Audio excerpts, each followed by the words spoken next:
I'm so excited to do a nighttime routine. I did a morning routine, which is obviously so important, but the nighttime routine is just as important because it sets you up for the next day. So I'm gonna take you guys along for exactly what that looks like. Obviously it changes with the seasons, but this is what I'm doing currently and what works for me. So hopefully it inspires you or opens you up to new ideas.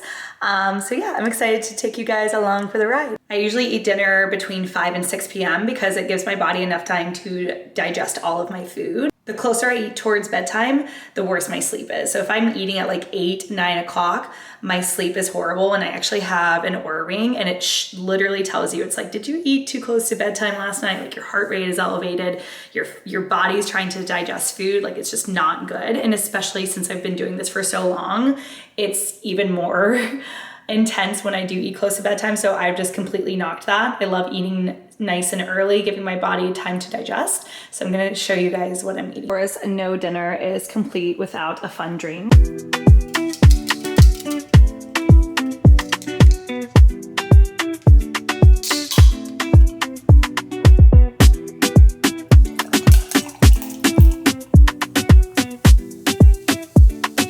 Pretty boring. It's just some leftovers, some steamed broccoli, white rice, coconut aminos, and grass-fed beef that I just put into some balls like that to resemble meatballs, but I'm gluten-free, so I can't have most meatballs.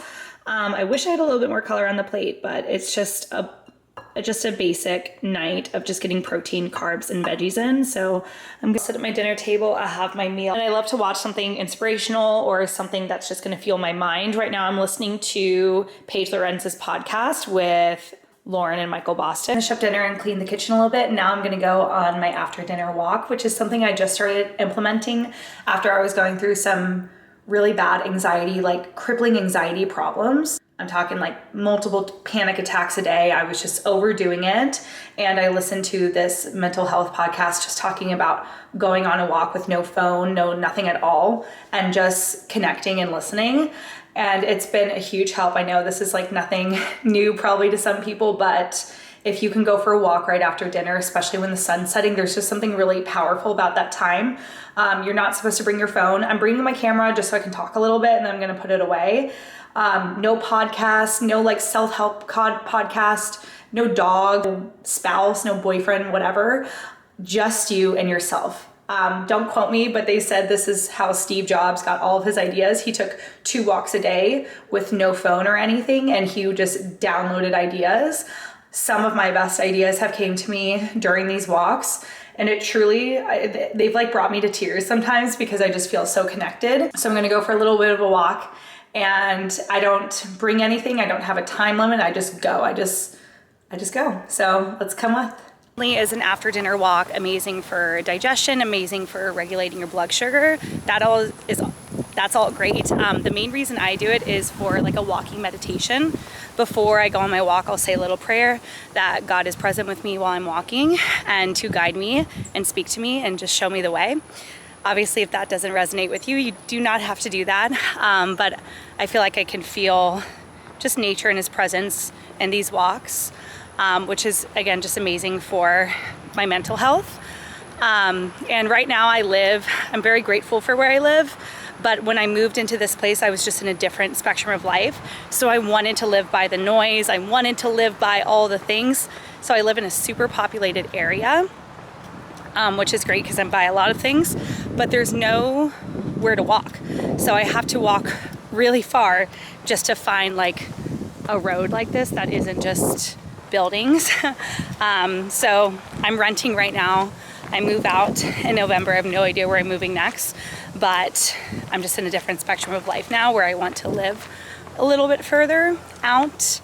So I don't know what that looks like. I'm currently I'm currently house hunting, but also not really. Like I know I'll find it when I'm meant to, so. But my next place, I want it to be less buildings, less industrial. But yeah, this is my walk. It's nothing fancy and it changes all the time. I'll take a different path just wherever I'm feeling like going. No time on it, I just go. Back from my walk, I'm about to shower and I'm gonna show you guys my favorite shower hack that I learned from, I think it was Dr. Will Cole, talking about how showers should feel like almost like a baptism, like just super nervous system regulation. And like I said, back when I was having panic attacks and stuff, I'd come home and the first thing I would do is I would go in the shower, no lights at all. It was like the only thing that could calm me down and get me out of fight or flight. So obviously if I'm not like shaving or anything, I take all of my showers in the dark. And when I say the dark, I literally mean the dark. Looks kind of creepy, but this is literally how I shower. So I'm gonna take a shower and then I'll talk to you guys after. I'm gonna make some tea and start doing my skincare. These are my favorite tea bags because they're unbleached tea bags and they're generally just like so good. I feel like some tea bags you can like taste the plastic. These I don't, and they're so good.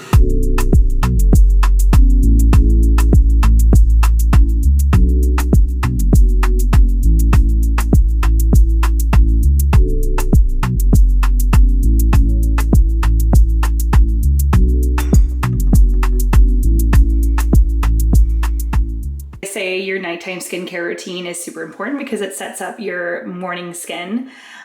So mine is super simple. Maybe I should be doing more, I don't know, but I just like to keep it simple. I just use organic castor oil with a rose quartz roller, and the rose quartz is just amazing for your skin as well. And I just put this on my face and that's it. I'll put a light layer just because it's very thick, and I just go, especially underneath the eyes, forehead, and nose. And that's literally all I do. But I also do castor oil packs. So I'll take this and put it into my belly button. And then I use, I'll show you what I use. These cotton stickers are literally from Amazon. So this is cotton right here, and it's just a sticker that goes on your belly button. And castor oil is just amazing for digestion, detoxification, and your immunity, your immune system. So love to do these.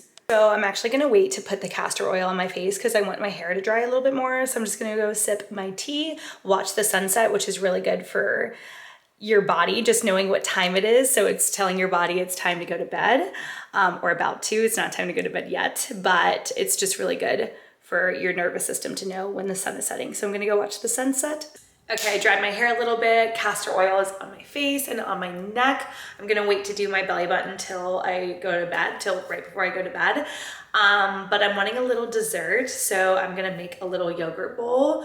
I used to eat ice cream like every single night, and I was just like, this is getting a little bit much. Like, I'm eating a lot of ice cream. I'm not against ice cream at all. I love ice cream. I love a sweet treat, but I'm telling you, it was like every night. So I'm like, okay, I need to cut this out and just save this for like the weekend. So I'm gonna show you guys what I do for my little dessert bowl at night that is also super nourishing and just gonna help me stay asleep and stay not hungry. So my nighttime dessert is now a protein yogurt bowl. So I'll use this Siggy's plant-based coconut blend. It is 11 grams of protein as the base. I love, love, love this brand. That's my favorite yogurt ever. Then I will add some of my favorite protein powder. I don't even get any other protein powder. Ballerina Farm is the best. I've been ordering them from them for years. I actually have a subscription because I love it so much. It also has grass-fed whey, zero added sugar, collagen, and colostrum. And then I always get the chocolate flavor. And then I'll add a little bit of the coconut coat on top. And I'll always cut up a kiwi and I leave the skin on. It's so good to eat kiwis at night for digestion. So I'm gonna show you what this looks like.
obviously, but that is dessert and it's delicious. So I'm gonna go enjoy this and watch a little bit more of my podcast. My design director, she's amazing. Was like, oh, we can't do this. Like, we need to. It has to be very like corporate. Like, you know. Okay, it is 8:55. I try to be in bed like right before 9. Before I already brushed my teeth and everything, but now my major wind down routine. So I'm gonna use my Omnilux red light therapy, and I know you can use it without glasses, but my dad was like, you know, there's just not enough studies on these things. These things are like, you know, 3 or 4 years old, like at the most. Like, so I do wear really protective eye protectant. I know you don't have to, but I have really sensitive eyes. So I like to wear these. It also helps me become really calm. So I'll do the 10-minute red light mask therapy. I just love making everything feel like a spa and just like romanticizing life. And this is a great way to do that if you have one. If not, no worries. I also like to put on some really inspirational, high vibration messaging. So whether that's, you know, talking about God or talking about manifestation or just anything that's going to put me in a really high vibration state. So I'm going to listen to 10 minutes of something really inspirational. So while I do my red light mask therapy, and then after that, I'm going to journal a little bit. I'm someone who literally, I've been trying to journal since I was probably 9 years old and it never stuck with me. I don't know if it's just my personality. I'm very go, go, go. The only thing that's worked for me to actually, I've like ran through journals ever since I did this, is number one, just getting a blank journal like this. If you have trouble journaling, don't get one with prompts. I talked about this or in my morning routine because the prompts almost kind of made me feel fake. Like it'd give me a prompt and I'd be like, I love today because like it just felt fake to me. I always didn't like them. So on paper and using that, and now I'm flying through journals and it's actually helping me now. It never helped me before. If anything, it used to stress me out and bore the crap out of me, honestly. So now I just write anything that comes to my mind. I don't have a theme. I write messy, like you can barely read it. It's ugly. It's just my thoughts. Sometimes I'll go slow and make it beautiful. Like it's whatever is up here, I get it out. So I sleep so much better because I can just truly like reflect the day. And so I don't go to bed with like racing thoughts. That's a big thing for me. I always went to bed with racing thoughts. So if that's you, get a journal and just get it all out. Anything you're thinking of, it could be bullet points. It could be things you're worried about. It doesn't have to be only good things in here. You could write down things that make you sad, things that you're missing, or just anything like that.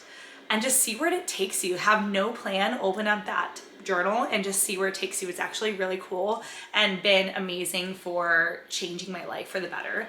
So I couldn't recommend journaling with blank pages more. If you love a prompted journal, obviously that's great. Same kind of goes with meditation. I used to listen to a lot of guided meditations. I listened to Dr. Joe Dispenza meditations for years.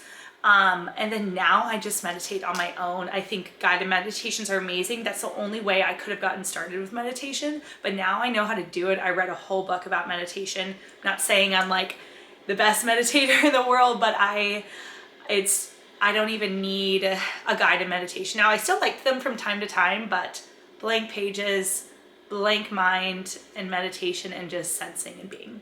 Okay, so I'm gonna do my red light therapy, listen to something really inspirational that's going to set me in a high vibration. I'm going to journal and just reflect the day. And then I'm going to set my lights off and read until I fall asleep. That's it.